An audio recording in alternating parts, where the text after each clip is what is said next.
Hey, mga kanegosyo!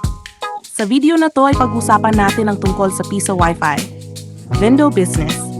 Kung paano ito gumagana, magkano ang kinikita ko kada buwan, at anong dapat niyong gawin kung mababa pa rin ang benta kahit isang buwan na ang nakalipas. Pag-usapan natin ang kinikita ng vendo ko sa loob ng isang buwan. Depende yan sa location at dami ng users na kumukonekta araw-araw.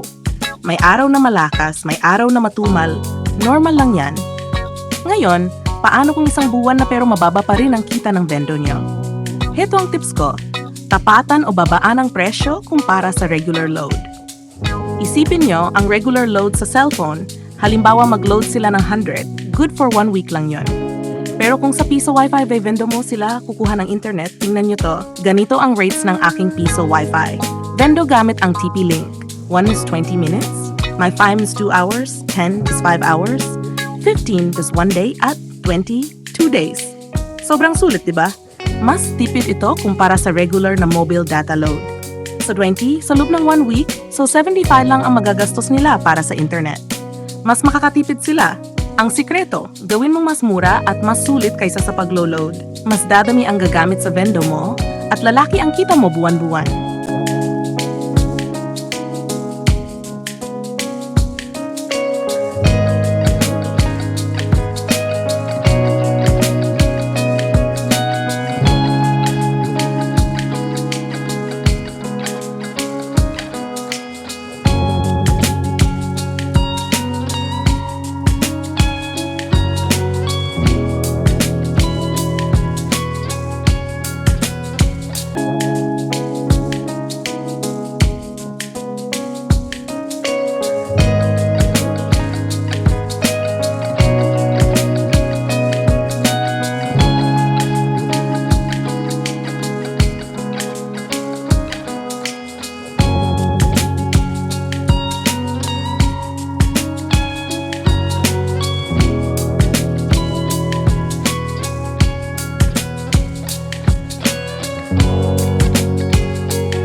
Kung may tanong kayo tungkol sa Piso WiFi Business, comment lang kayo sa baba.